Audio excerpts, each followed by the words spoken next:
Hello guys, welcome to the next lecture of our English, जिसको कि हम business correspondence and reporting के नाम से जानते हैं। तो लास्ट क्लास में we were doing the difference between finite verb and in non finite verb. तो फाइनाइट वर्ब हमने पढ़ा था। फाइनाइट वर्ब वो होता है जो कुछ इंडिकेट करता है और जो चेंज होता है एज पर टाइम, राइट। जैसे मैंने अब ये है ही इज अ टीचर, तो मैंने बताया वो टीचर है, तो है क्या है, वर्ब ना, है से एक्शन होने का पता चल रहा है, तो इज अ टीचर। तो यहाँ पे आया इज, और अगर मैं बोलूंगी वो टीचर था, वो टीचर था, तो पहले था ना, राइट। तो फिर मैं इसकी जगह क्या कर दूंगी, वॉज। तो मैंने देखा जो यहाँ पे वर्ब है, इज और वॉज, हमारा जो वर्ब है वो किस हिसाब से चेंज हुआ है, आपका टाइम के हिसाब से चेंज हुआ है। ओके।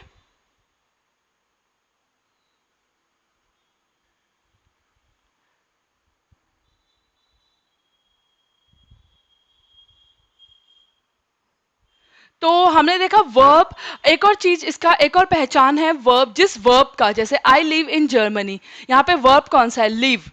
इसका सब्जेक्ट क्या है, आई ना, तो यहाँ पे वर्ब का क्या है, सब्जेक्ट है। ओके, वर्ब का क्या है, सब्जेक्ट है। ठीक है, तो बेसिकली वर्ब यहाँ पे क्या कर रहा है, सब्जेक्ट के बारे में बता रहा है, मेरे बारे में बता रहा है कि आई लिव इन जर्मनी। तो जहां पे भी वर्ब के पास सब्जेक्ट होता है वहां पे वो वर्ब क्या कहलाएगा, फाइनाइट वर्ब। अब है आपका non finite verb. Non finite verb वो होता है जिसका ना टाइम से ना पर्सन से कोई लेना देना नहीं है, जैसे कि टू अर्न इज ह्यूमन, मतलब गलती करना एक ह्यूमन का काम है, राइट। तो यहाँ पे एक्शन वर्ड क्या है, टू अर्न। तो ये हो गया आपका वर्ब। क्या वर्ब से पहले आपको कोई सब्जेक्ट दिख रहा है, नहीं दिख रहा है ना। तो जहां पे वर्ब के पास सब्जेक्ट नहीं होता है वहां पे वर्ब क्या हो जाता है, इनफाइनाइट वर्ब। और यहाँ पे देखो, टू अर्न इज ह्यूमन, वैसे भी एक ये यूनिवर्सल ट्रुथ वाली स्टेटमेंट है। ये स्टेटमेंट मैं ये नहीं बोल सकती कि to err was human. Human पहले भी गलती करता था, अब भी करता है और करता रहेगा। तो ये स्टेटमेंट हमेशा के लिए क्या है, एक सत्य है, राइट। और मैंने आपको बताया था जो यूनिवर्सल ट्रुथ है वहां पे आपका टेंस चेंज नहीं होता, राइट। तो जहां पे आपका टेंस चेंज नहीं हो रहा है, जहां पे आपका ये वर्ब का टेंस चेंज नहीं हो रहा है, ये प्रेजेंट टेंस में ही रह रहा है, तो वहां पे वर्ब क्या कहलाएगा, इनफाइनाइट वर्ब। यहाँ पे वर्ब खुद एक्ट कर रहा है एज अ नाउन, और इसका कोई सब्जेक्ट आपको नहीं दिख रहा है। ओके, आज कुछ और कंटिन्यू करते हैं, इसी के नीचे लिखिए,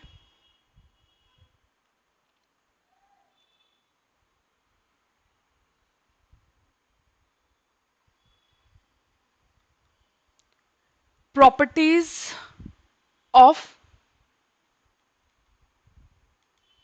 finite verb. Okay, properties of finite verb. एक तो वो सब्जेक्ट के पास होते हैं, राइट। सब्जेक्ट स्टार्टिंग में सब, ही इज अ टीचर, ही यहाँ पे सब्जेक्ट है, राइट। ही, मैंने बताया था सब्जेक्ट क्या होता है, जिसके बारे में बात की जा रही है वो सब्जेक्ट होता है। तो यहाँ पे ही के बारे में बात हो रही है और उसके पास क्या प्रेजेंट है, आपका वर्ब प्रेजेंट है। अब आप बोलोगे मैम आपने बोला था वर्ब तो एक्शन वर्ड होते हैं, जैसे कि प्लेइंग, सिंगिंग, डांसिंग, तो यहाँ पे इज क्यों हुआ वर्ब। अब देखो, इज आपका ना होते हैं ऑक्सिलरी वर्ब्स। ऑक्सिलरी वर्ब मतलब जो वर्ब के साथ हेल्प करते हैं, जैसे कि इज, वॉज, विल, राइट, वो वर्ब के साथ लगते हैं ना। अगर मैं बोलती हूँ ही इज डांसिंग, तो डांसिंग एक्शन वर्ड होता, डांसिंग की हेल्प कौन कर रहा था, इज ना, राइट। ही इज डांसिंग, तो डांसिंग यहाँ पे वर्ब है, डांसिंग की हेल्प कौन कर रहा है, इज, तो इज भी क्या कहलाएगा, वर्ब ही कहलाएगा। Is known as helping verb, या फिर आप वर्ब भी बोल सकते हैं। ओके, तो फाइनाइट वर्ब की पहली खासियत है कि जो वर्ब है ना यहाँ पे, they it lies near the subject, जैसे यहाँ पे लीव लाई कर रहा है near subject.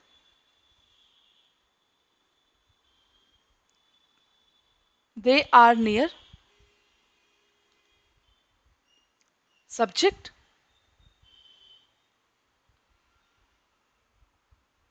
They change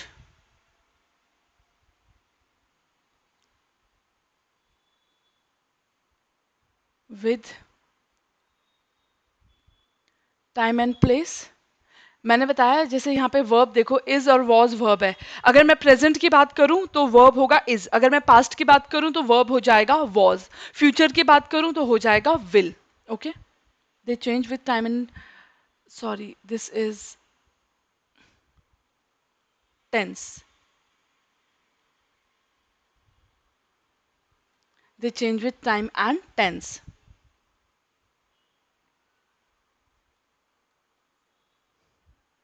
They change with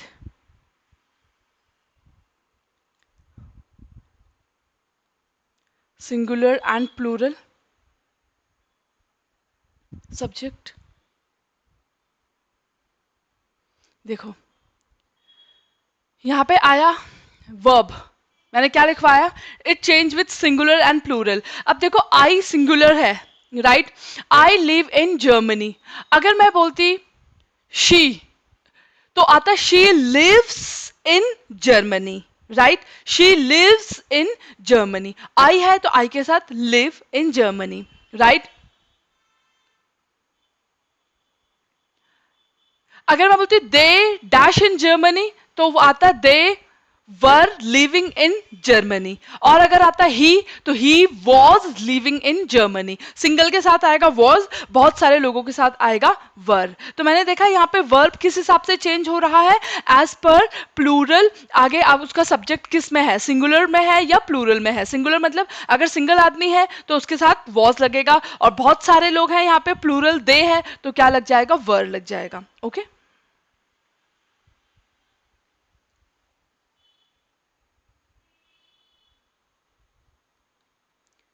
it forms the main clause, ये मैं आपको बाद में समझाऊंगी जब हम क्लॉज के बारे में पढ़ेंगे।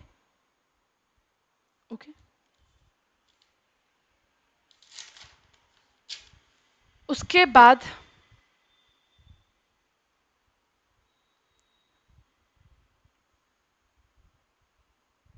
Properties of infinite verb.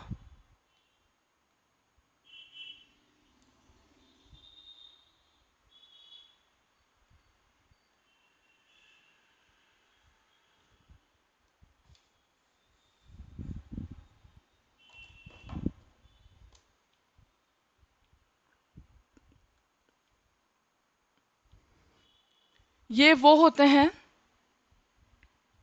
जो आपका सब्जेक्ट से दूर होते हैं,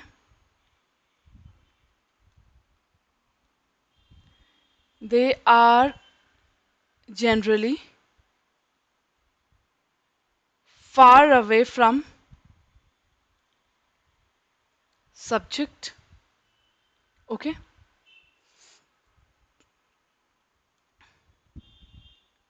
दे do not change with time and tense, they do not change with number। यहाँ पे वो सिंगुलर प्लूरल के हिसाब से चेंज नहीं होगा, they do not change with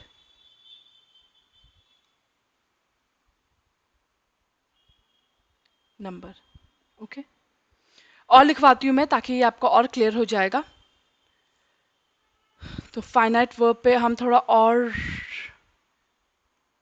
light throw करते हैं, फाइनाइट वर्ब को और डिटेल में जानते हैं। एग्जाम्पल के साथ मैं आपको बताऊंगी ताकि आपका जो हमने ऊपर लिखा अभी तक वो सारा आपके क्लियर हो जाए। फाइनाइट वर्ब, तो मैंने आपको लिखा है it changes with time and tense. तो एग्जाम्पल, ही प्लेज, ठीक, और अगर वो पास्ट में खेला था तो ही प्लेड, फ्यूचर में खेलने जाएगा तो ही विल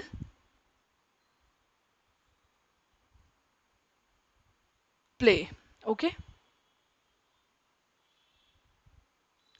अगला हमने पढ़ा, अगर वर्ब चेंज हो रहा है with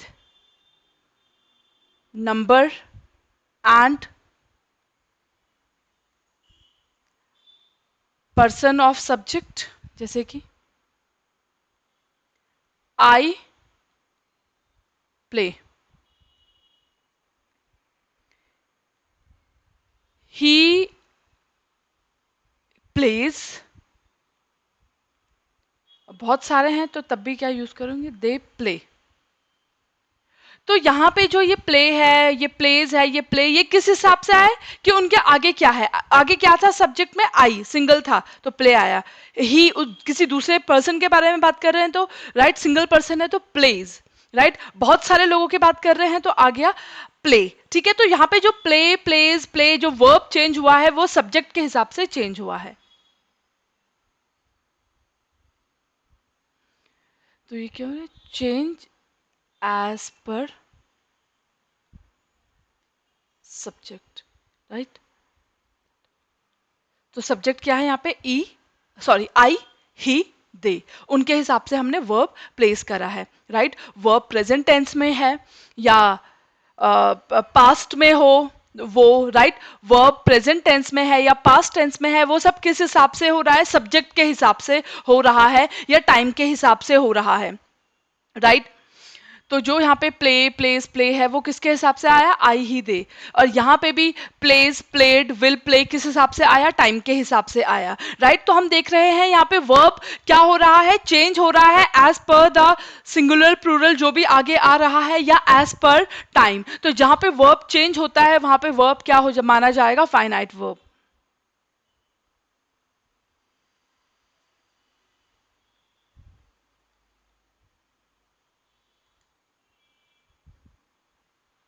non finite verb,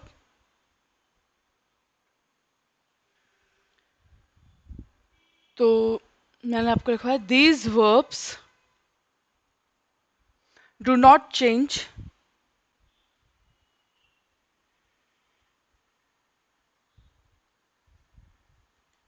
with tense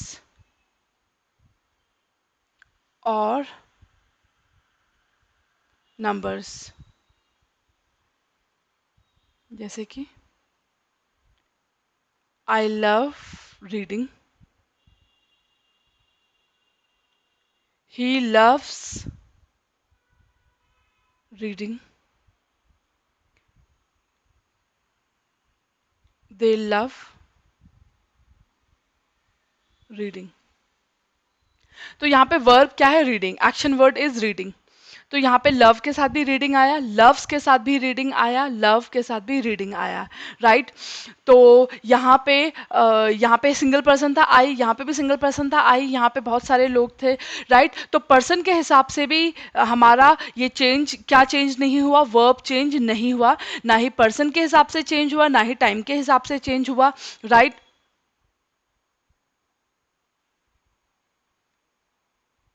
क्या रहा, सेम, ओके। तो क्या देखा हमने यहाँ पे, person that is singular or plural is changing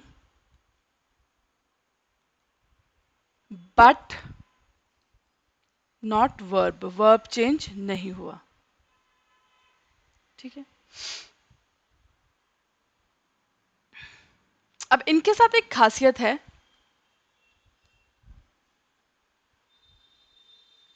they cannot stand alone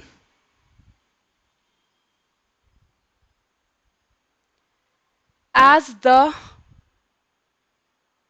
main verb in a sentence। इसका क्या मतलब हुआ,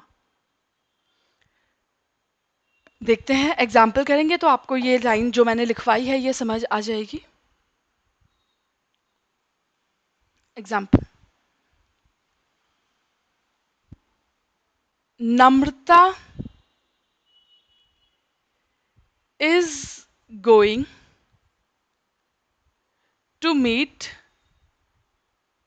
रचना, ठीक है। तो यहाँ पे वर्ब है क्या, गोइंग, एक्शन वर्ड है गोइंग। तो उसके साथ जो आता है मैंने बताया ये इज वर्ब की हेल्प कर रहा है ना, तो इज भी क्या माना जाएगा, वर्ब ही माना जाएगा। और अगला एक्शन वर्ड एक और है मीट, मिलना, राइट, गोइंग टू मीट रचना। तो मीट भी आपका क्या है, एक्शन वर्ड है। तो देखो, सबसे पहले हम बात करते हैं इज गोइंग की। इज गोइंग क्या है, फाइनाइट वर्ब माना जाएगा या नॉन फाइनाइट वर्ब, बताओ। ये माना जाएगा फाइनाइट वर्ब। क्यों? क्योंकि ये वर्ब के किसके पास है, सब्जेक्ट के साथ प्लेस्ड है, राइट। तो सब्जेक्ट के हिसाब से चेंज हो रहा है ना, जैसे कि नम्रता है तो नम्रता के साथ क्या यूज होगा, इज गोइंग, ठीक है, नम्रता इज गोइंग। और अगर ऐसा होता दे, तो दे के साथ क्या आता, वर गोइंग, ठीक है। तो यहाँ पे जो मेरा वर्ब है ये क्या है आपका फाइनाइट वर्ब। एक तो किस वजह से, क्योंकि वो सब्जेक्ट के पास प्लेस्ड है, और एक और वजह से यहाँ पे जो वर्ब है वो किस हिसाब से चेंज होगा, उसके साथ जो सब्जेक्ट है वो सिंगुलर है या प्लूरल है, उस हिसाब से आपका ये क्या हो जाएगा, वर्ब चेंज हो जाएगा। सिंगल है तो नम्रता इज गोइंग, दे होता तो क्या आता, वर गोइंग, ठीक है। तो यहाँ पे क्या है, ये फाइनाइट वर्ब है, ठीक है। तो एज, क्यों, as it is near subject, ठीक है, and will change as per time.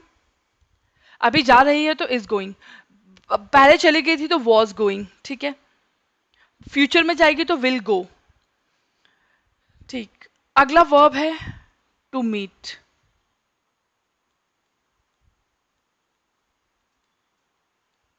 ये क्या हो जाएगा, नॉन फाइनाइट वर्ब। क्यों, वो क्या है, अवे फ्रॉम सब्जेक्ट। और अगेन, अगर यहाँ पे नम्रता है तो क्या आ रहा है, टू मीट। अगर आता दे, बहुत सारे लोग होते हैं, तो they were going to meet, meet तब भी क्या रहता है, सेम, टू मीट तब भी क्या रहता है, सेम। चाहे सिंगल पर्सन होता, चाहे बहुत सारे पर्सन होता, टू मीट हमेशा क्या रहता, सेम। तो यहाँ पे वर्ब चेंज नहीं होता एज पर पर्सन, राइट। और आपको पता है जहाँ पे वर्ब पर्सन के हिसाब से चेंज नहीं होता, वहाँ पे उसको हम क्या बोलते हैं, और या फिर टाइम के हिसाब से चेंज नहीं होता तो उसको हम क्या बोलेंगे, नॉन फाइनाइट वर्ब।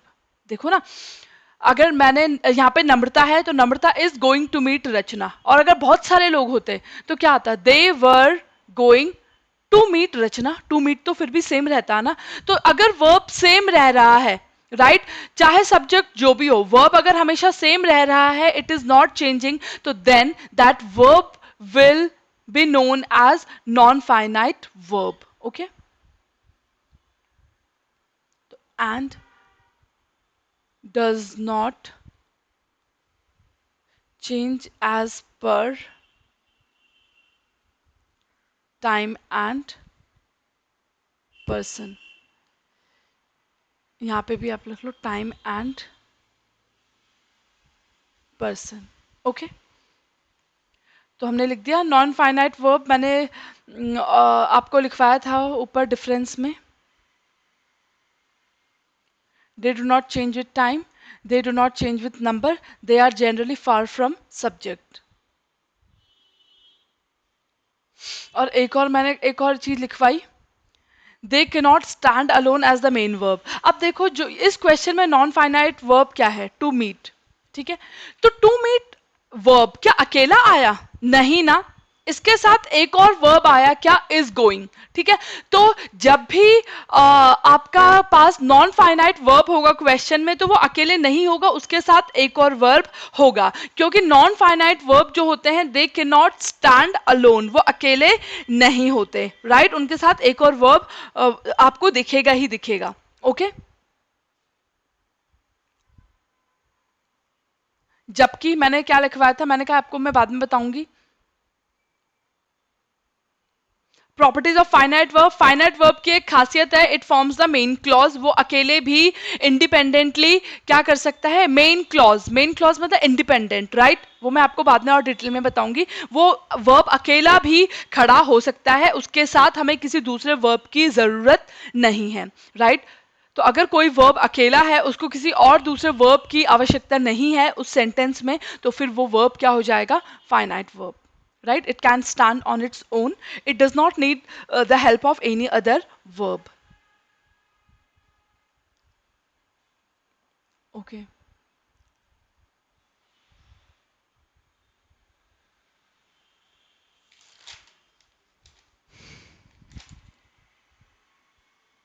अब नॉन फाइनाइट वर्ब भी आपके तीन प्रकार के होते हैं।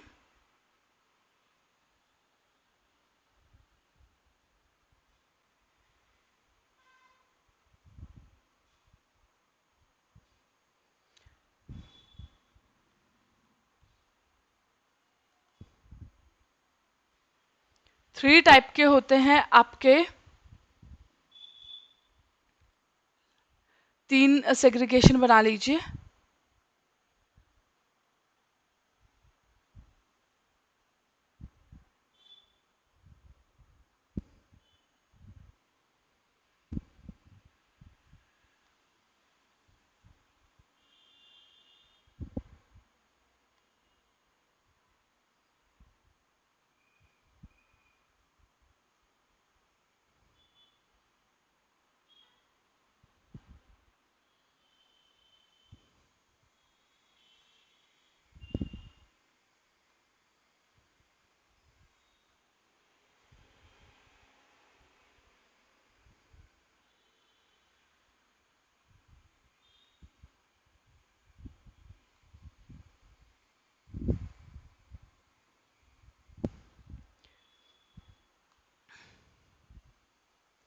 तो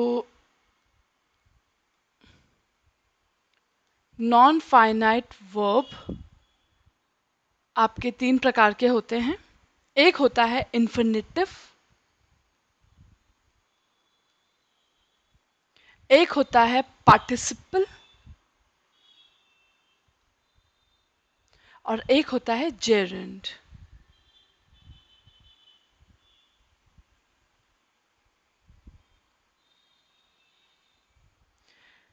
तो सबसे पहले हम बात करते हैं इन्फिनेटिव की, right.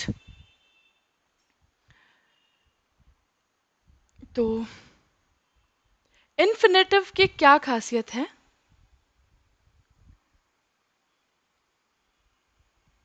To is frequently used with an infinitive, right। To use किया जा रहा है, जैसे मैंने आपको एग्जांपल भी लिखवाया था, टू एर इज ह्यूमन, राइट। तो नॉन फाइनाइट वर्ब में अगर मैं टू यूज कर रही हूं तो वो किस कैटेगरी का हो जाता है, इन्फिनेटिव का हो जाता है, राइट।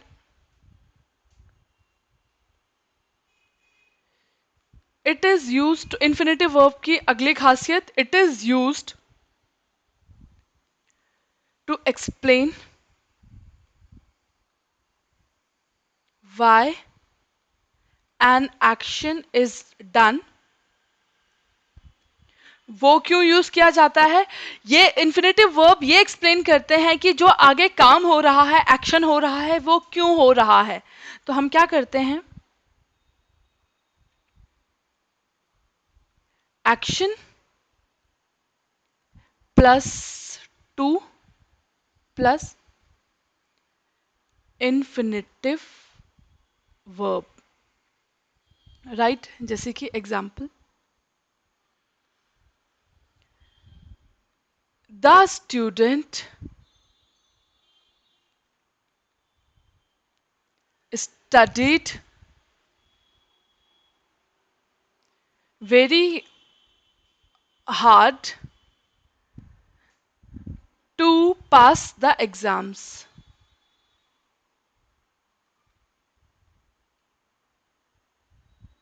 ठीक है, अब देखो सब्जेक्ट किसके बारे में बात की जा रही है, स्टूडेंट के बारे में बात की जा रही है। और सब राइट स्टूड और जो हमारा वर्ब है यहाँ पे, एक वर्ब है स्टडीड पढ़ना, और एक वर्ब है पास पास होना, दोनों एक्शन वर्ड है। अब एक वर्ब है स्टडीड, एक वर्ब है पास। हमें पता है इन नॉन फाइनाइट वर्ब कौन से वाले होते हैं, जो वर्ब सब्जेक्ट से दूर होते हैं। तो यहाँ पे कौन सा वाला वर्ब सब्जेक्ट से दूर है, स्टडीड तो पास है, कौन सा दूर है, पास वाला सब्जेक्ट से दूर है, स्टूडेंट से दूर है, राइट, सब्जेक्ट इज स्टूडेंट। तो सब्जेक्ट से दूर कौन सा वाला वर्ब है, पास, राइट। तो ये आपका कौन सी कैटेगरी में आ जाएगा, ये आपका आ जाएगा नॉन फाइनाइट वर्ब। ठीक है, अब इस वर्ब के साथ क्या लगा है, टू लगा है ना, तो ये कौन सा हो जाएगा, नॉन फाइनाइट की कौन से वाली कैटेगरी में फॉल कर जाएगा, इन्फिनेटिव में फॉल कर जाएगा, राइट। हम टू क्यों लगाते हैं, टू क्यों लगाया जाता है, टू ये बताता है कि एक्शन क्यों किया जा रहा है। The student studied very hard to, क्यों, टू किस चीज के लिए, टू पास, राइट। तो एक्शन के साथ, पास के साथ मैंने क्या लगा दिया, टू। ठीक है, तो टू पास। ठीक है, तो यहां पे एक्शन के साथ क्या लग जाता है, टू लग जाता है। ओके,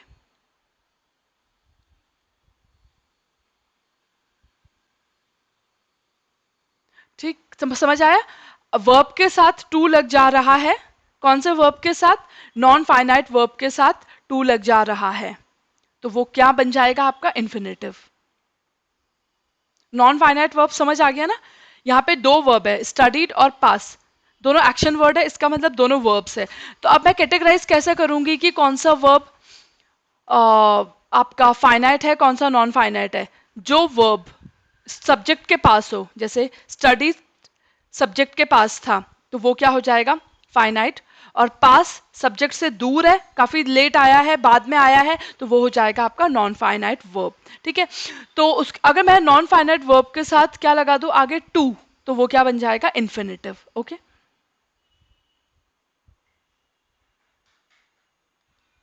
एक और example, we will come to play. एक वर्ब हो गया यहाँ पे कम, विल कम, ये किसके पास है, सब्जेक्ट के पास है, तो ये क्या हो जाएगा, फाइनाइट। अगला वर्ब है to play, to play subject से दूर है, तो ये टू प्ले क्या आ जाएगा, हो जाएगा आपका नॉन फाइनाइट वर्ब। और क्यों, क्योंकि उसके साथ टू लग चुका है, तो वो क्या हो जाएगा, इन्फिनेटिव।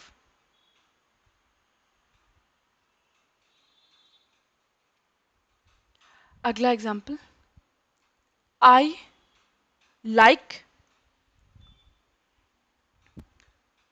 To cook. तो यहाँ पे दो वर्ब है, लाइक और टू कुक।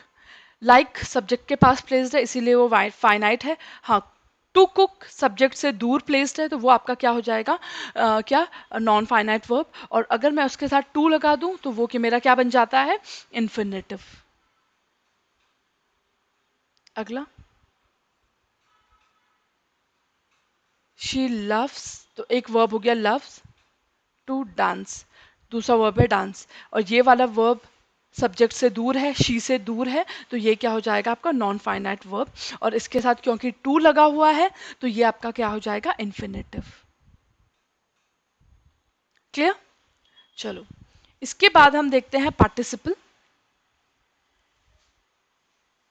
पार्टिसिपल क्या होते हैं, वो verb which has nature of, जिनमें खासियत होती है कि वो वर्ब की तरह भी एक्ट करते हैं, plus they act as an adjectives also. ठीक है, ठीक है, वो वर्ब का भी काम कर रहे हैं, वो एडजेक्टिव का भी काम कर रहे हैं। और एडजेक्टिव करने से पहले हम एडजेक्टिव की डेफिनेशन लिख लेते हैं। एडजेक्टिव्स क्या होते हैं,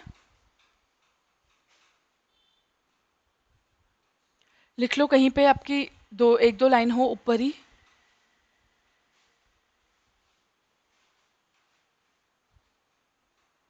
एडजेक्टिव्स क्या होते हैं, वो शब्द जो खासियत बताते हैं नाउन की।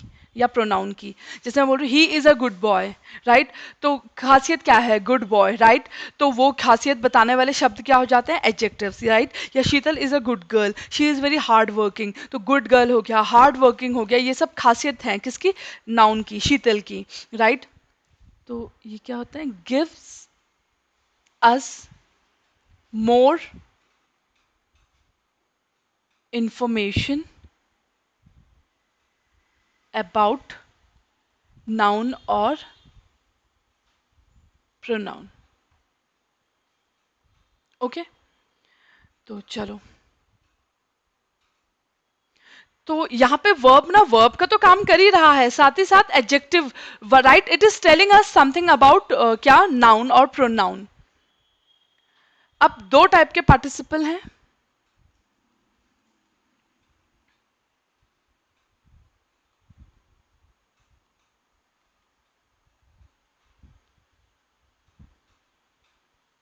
एक हो गया आपका, आई शुड डिमार्केट इट ताकि आपको ये कंफ्यूजन ना हो कि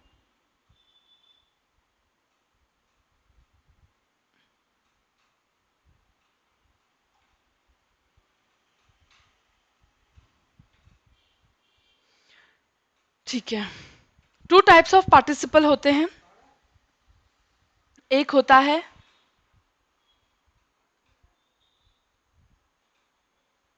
प्रेजेंट पार्टिसिपल, एक होता है आपका पास्ट पार्टिसिपल। प्रेजेंट पार्टिसिपल वो होता है जो एंड हो रहा है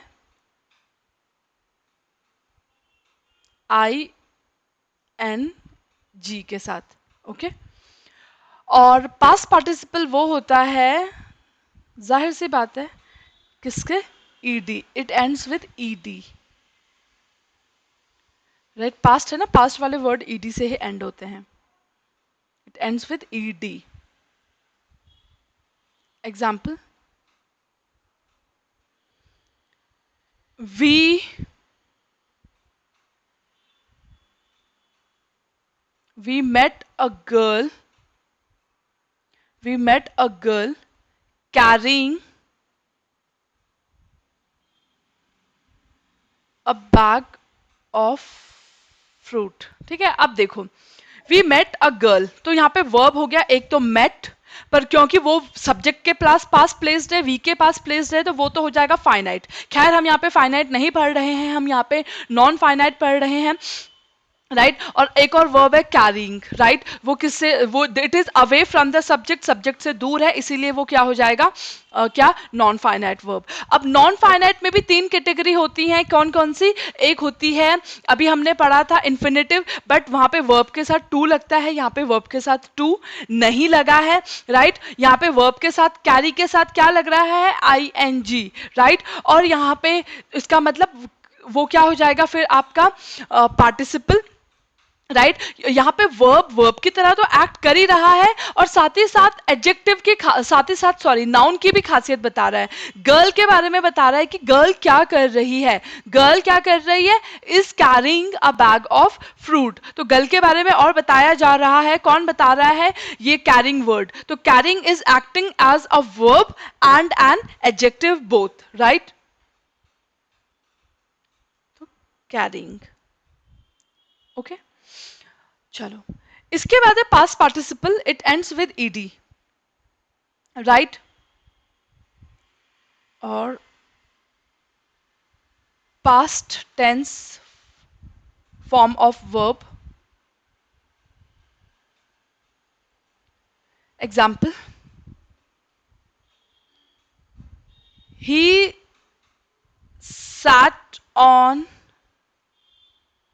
a broken chair, he sat on a broken chair, ठीक, तो ईडी या ई एन पास्ट, ब्रोकन भी पास्ट ही है, राइट, तो पास्ट वाले वर्ड में ईडी भी लग सकता है या ई एन भी है, डिपेंड करता है क्या शब्द दे रखा है। He sat on a broken chair, sat, right, past की बात कर रहे हैं, राइट। तो यहाँ पे वर्ब है दो 60, पर ये क्योंकि सब्जेक्ट के पास आ रहा है तो ये तो हो जाएगा फाइनाइट। यहाँ पे हम नॉन फाइनाइट की बात कर रहे हैं। तो यहाँ पे एक और वर्ब है broken, it is away from the subject, दूर है, सब्जेक्ट से दूर है, राइट। तो ये हो जाएगा आपका क्या, नॉन फाइनाइट वर्ब। अब आपको नॉन फाइनाइट में भी कैटेगरी डिसाइड करनी है कि नॉन फाइनाइट में ये इन्फिनेटिव है या पार्टिसिपल है। तो ये हो जाएगा पार्टिसिपल, राइट। और क्यों, क्योंकि एक तो इसके आगे टू नहीं लग रहा है, और यहाँ पे ये वर्ब तो है ही है, साथ ही साथ वो किसकी खासियत बता रहा है, नाउन की खासियत बता रहा है। यहाँ पे प्रोनाउन का ही, राइट, ही की खासियत बता रहा है, ही के बारे में बता रहा है कि ही कहाँ बैठा, ब्रोकन चेयर पे, ठीक है। तो ये वर्ब भी है प्लस एडजेक्टिव ऑल्सो, ठीक।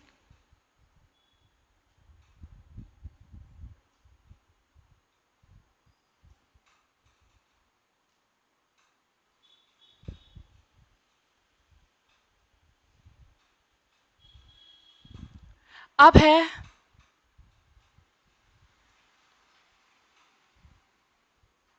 Geraint.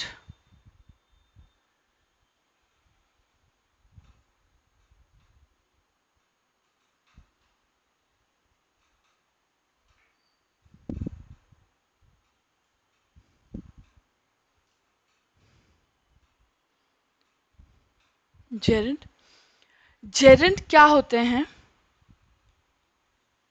verb that has both features,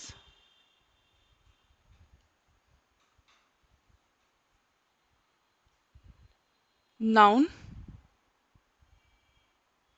मतलब वो वर्ब का काम तो कर ही रहे हैं, साथ ही साथ they are acting as a noun also, ठीक है।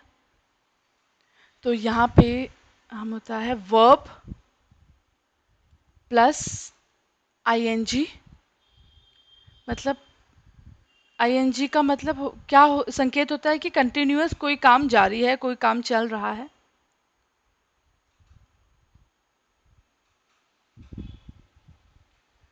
जैसे रीड, उसके साथ आईएनजी लगा देंगे तो वो हो जाएगा रीडिंग। राइट के साथ लगा देंगे तो वो हो जाएगा राइटिंग, ओके। और एक और चीज है, जब भी आप वर्ब के साथ आईएनजी लगा देते हो, right,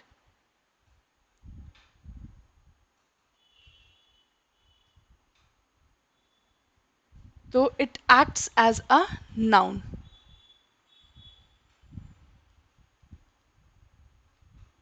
sometimes act as a noun, okay.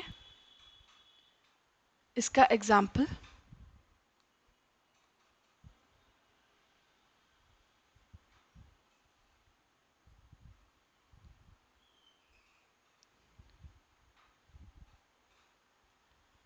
Smoking, मैंने स्मोक करना वर्ब है, उसके साथ क्या लगा दिया, आईएनजी लगा दिया, तो वर्ब के साथ आईएनजी लगा दिया है, ओके। स्मोकिंग, तो वर्ब के साथ आईएनजी लग गया। और एक और खासियत है, यहाँ पे वर्ब कहाँ नहीं आ रहा, पीछे नहीं आ रहा है, वर्ब यहाँ पे किसकी तरह एक्ट कर रहा है, आगे आगे आ रहा है, नाउन की तरह आ रहा है। स्मोकिंग इज,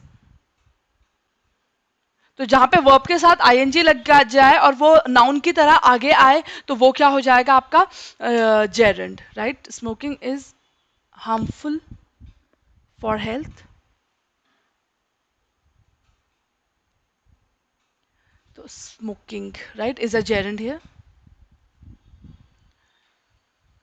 तो यहाँ पे स्मोकिंग जेरेंड भी है, क्योंकि वर्ब के साथ आईएनजी लग गया, and noun as well.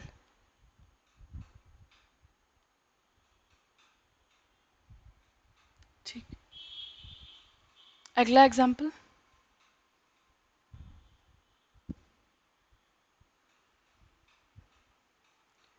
Swimming is a complete exercise, swimming is a complete exercise. ठीक है, तो यहाँ पे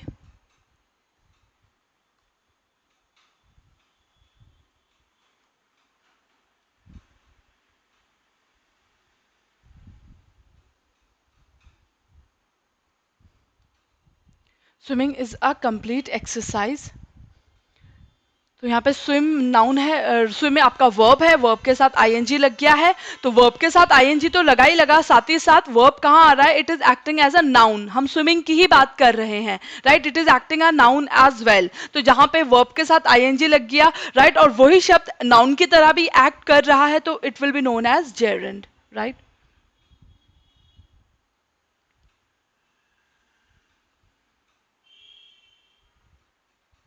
राइट, तो again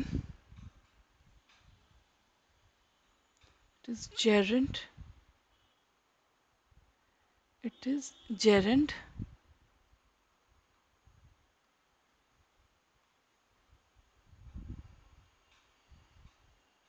and noun as well. Okay, ठीक, तो ये हमारा क्लियर हो गया। अब एक और हमने खासियत देखी, जो भी आपके ये नॉन फाइनाइट वर्ब वाले एग्जाम्पल्स हैं, नॉन फाइनाइट वर्ब वाले, इनमें एक चीज, एक खासियत है कि जो नॉन फाइनाइट वर्ब में मैंने बताया तीन कैटेगरीज हैं, infinite, infinitive, participle and gerund, right. तीनों के ही एग्जाम्पल्स में आप देख लीजिए, कहीं पे भी एक वर्ब नहीं है, हमेशा आप दो दो वर्ब देखेंगे, राइट। जैसे कि टू स्टडीड और पास, विल कम, टू प्ले, ठीक है, लाइक और कुक, लव्स, डांस, यहां पे भी आप देखिए दो दो वर्ब है, right. Met, carrying, sat, broken. तो नॉन फाइनाइट वर्ब की एक खासियत है, ये तीनों ही नॉन फाइनाइट के ही आगे और रूप है, राइट, नॉन फाइनाइट की ही कैटेगरी है, इन्फिनेटिव, पार्टिसिपल और जेरेंड। इन तीनों में ही आप एक चीज देखेंगे, क्या,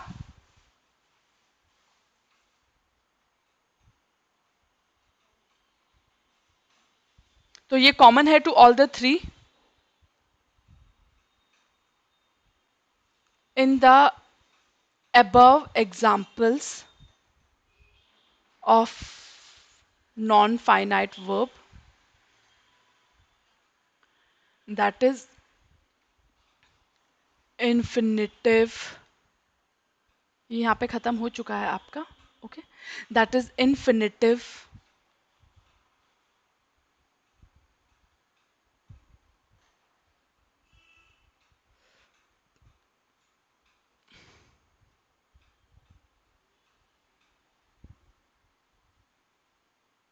दैट इज infinitive या participle या gerund,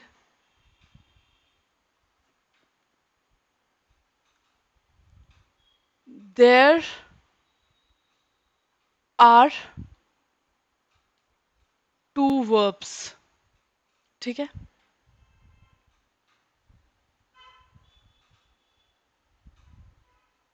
ठीक है, तो thus we have seen that, इसका मतलब जहां पे दो वर्ब आ रहे होंगे वहां पे एक वर्ब होगा फाइनाइट, एक वर्ब होगा non finite, okay. We have seen that non finite verb are not the main verb, क्योंकि मेन वर्ब तो पहले आ जाता है सब्जेक्ट के पास, और वो कौन सा होता है, फाइनाइट वर्ब, ठीक है। और जो वर्ब बाद में आता है वो मेन वर्ब नहीं होता है, और वो बाद में है तो इसीलिए उनको हम मेन वर्ब नहीं बोल सकते हैं। उसके बिना भी, बाद वाले के बिना भी सेंटेंस अपने आप में कंप्लीट बैठ सकता है, राइट। तो हमने पढ़ा था ना, फाइनाइट वर्ब अपने आप में क्या होता है, इंडिपेंडेंट, मेन क्लॉज, ठीक है। जबकि नॉन फाइनाइट वर्ब मतलब जो वर्ब बाद में आ रहे हैं उसकी कोई खास जरूरत हमें नहीं है, नहीं भी आएगा तो भी हमारा सेंटेंस कंप्लीट हो जाएगा। Thus we have seen that non finite verb are not the main verb in sentence, ठीक। तो जैसे हमने वो एग्जाम्पल किया था ना, we met a girl carrying a bag a fruit. यहाँ पे दो वर्ब हैं, एक मेट हो गया और एक कैरी हो गया। ठीक है, तो अगर मैं यहीं पे स्टॉप कर दूं sentence we met a girl, तो तब भी कंप्लीट है। तो जो ये मेट वाला वर्ब है ये सब्जेक्ट के पास आ रहा है, तो ये कौन सा हो जाएगा, फाइनाइट वर्ब। तो फाइनाइट वर्ब अगर अकेला ही सेंटेंस में आ रहा है तो सेंटेंस तब भी कंप्लीट माना जाएगा, राइट। तो जो वर्ब बाद में आ रहा है कैरिंग, वो सब्जेक्ट से दूर है, इसीलिए वो क्या हो जाता है आपका नॉन फाइनाइट वर्ब हो जाता है, राइट। और अगर ये नहीं भी आए तो सेंटेंस तब भी कंप्लीट हो जाता है, राइट। और अगर मैं इसकी बात करूं, राइट, अगर मैं मेट को हटा दूं, राइट, तो सेंटेंस क्या हो जाएगा, we a girl carrying a bag of fruit, तो सेंटेंस विल बी इनकम्प्लीट। या फिर मैं लिख दूं सिर्फ carrying a bag of fruit, ये भी क्या है, अपने आप में इनकम्प्लीट है, राइट। तो अगर नॉन फाइनाइट वर्ब अकेले एक ही वर्ब आ रहा है नॉन फाइनाइट, तो सेंटेंस क्या होगा, अधूरा रहेगा, कंप्लीट नहीं होगा। तो इसीलिए हम बोल सकते हैं नॉन फाइनाइट वर्ब अकेले स्टैंड नहीं कर सकते, उन्हें फाइनाइट वर्ब की हेल्प चाहिए ही चाहिए, राइट।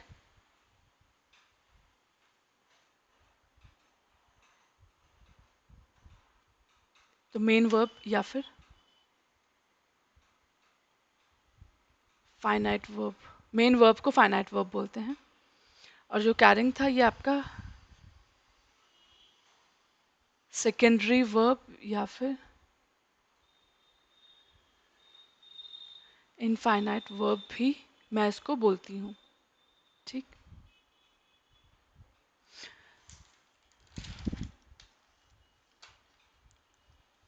ठीक, तो ये हमारा हो गया।